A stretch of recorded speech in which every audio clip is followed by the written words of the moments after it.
Soal PDIP, Rocky Gerung, ajaib ini partai isinya para koruptor, tetapi masih dipilih saja.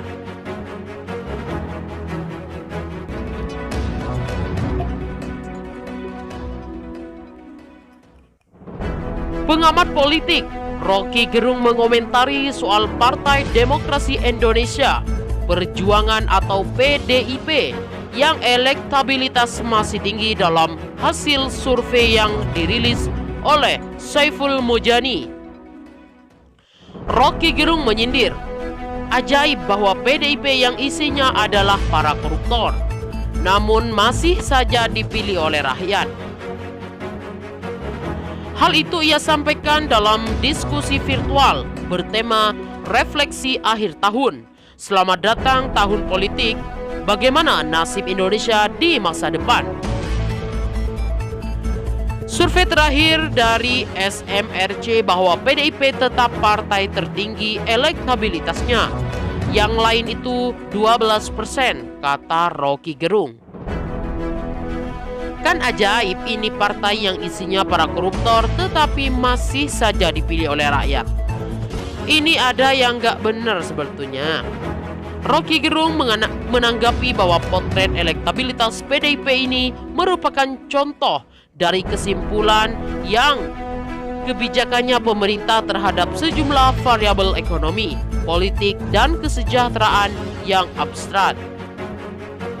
Menurutnya, PDIP seharusnya tidak berada di posisi teratas, menunjukkan rekam jejak kader yang kerap berurusan dengan KPK.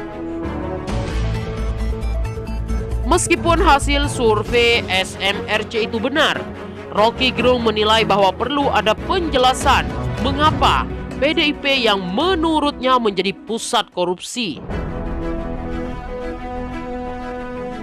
Masa seluruh peristiwa politik sepanjang tahun ini PDIP masih tinggi, kata mantan dosen Universitas Indonesia ini.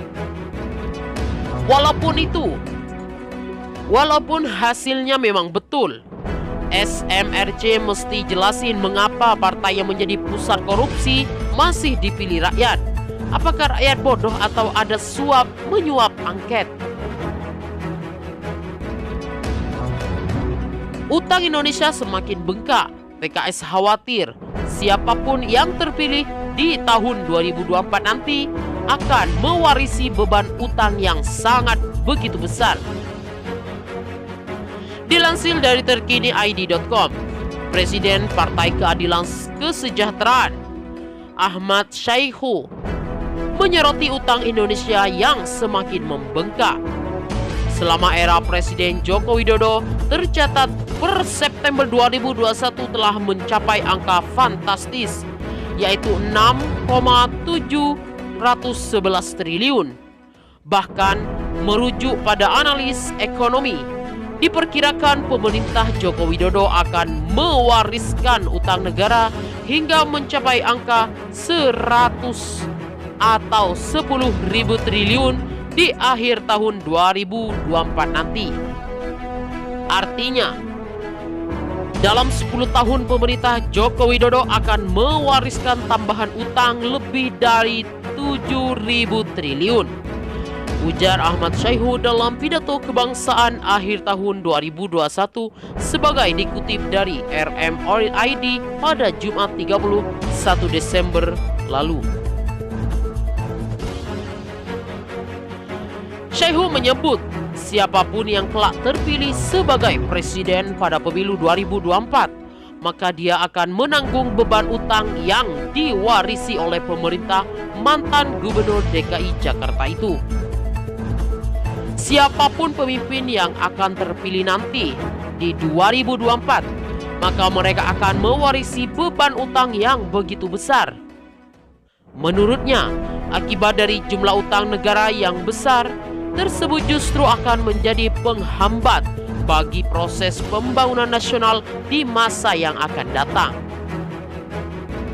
Padahal, Badan Pemeriksaan Keuangan dalam laporannya berulang kali telah memberi peringatan bahwa kondisi utang negara sangat rentan melampaui seluruh standar yang ditetapkan lembaga-lembaga internasional.